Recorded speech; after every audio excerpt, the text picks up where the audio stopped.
everybody, this is Dan Norkin from Envision Blockchain. Hope everyone's having a great weekend. I just felt inspired to jump on and provide a really boring demo that maybe someone out there will find this interesting. But basically, I just wanted to give everyone a quick tour of the code that's right now in the baseline protocols repo and how to quickly deploy the Radish34 demo that everyone's been hearing about. You can see that there's a very simple one-line command to plug in under the quick start section. So after we put in our make command, you can see we're fast forwarding through the install of the project dependencies. This next step, we're going to be building our zero knowledge proof circuits. There's two of them that we're going to have to build.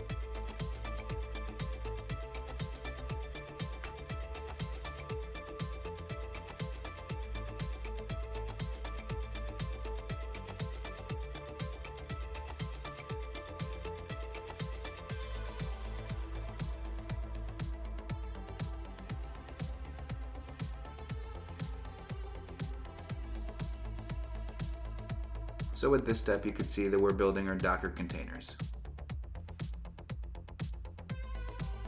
Essentially, the deployment is based on deploying an ERC1820 registry client called the registrar, followed by registering an interface for org registry with the ERC1820 registry, then registering the roles of buyer and supplier with the org registry. In addition, the contracts that are necessary for privacy management, shield and verifier contracts are deployed to the network as well. So after this, everything is deployed, and now we can take a look at what we built. So now we flip over to our browser, and we go type into localhost port 3000, and now we can see the front end, and I'm flipping between the different roles, between the buyer and the two suppliers. And just to showcase some functionality, I'm going to act as a buyer and I'm going to create a new RFP. I'll just input some information. We can put in a SKU number. We can put in a description of what the SKU is all about. We'll add that to the RFP. And we can also select what suppliers we want to send that RFP out to. So here we just added supplier 1. Now we're going to go ahead and add supplier 2. And of course, hit the send button. We can then switch to the supplier view, and we can see the incoming RFP.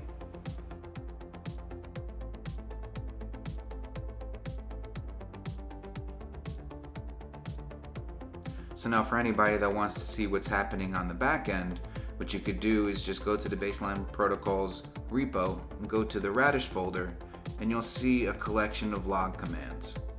So what we'll do is we'll copy each one of these commands, open up a new terminal in VS Code, and take a look at what we see. So here we'll copy the API for the buyer side, paste that in. You can see the logs for that. We'll do the same for the messenger buyer logs, and keep in mind that this is Whisper.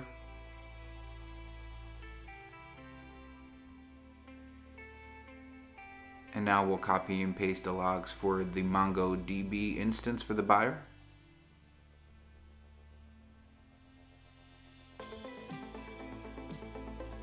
And we'll do the same thing for the API, the messenger, and the MongoDB for the supplier side. You know, at this point it's important to note that for each different role, you're going to have your own baseline stack implemented.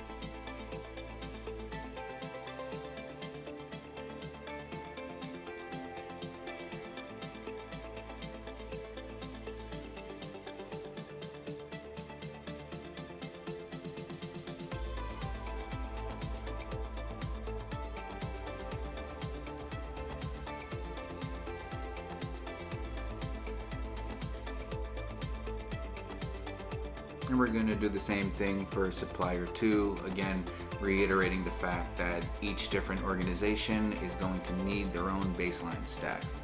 So I hope that you found this video useful, and I'll talk to you soon. Take care.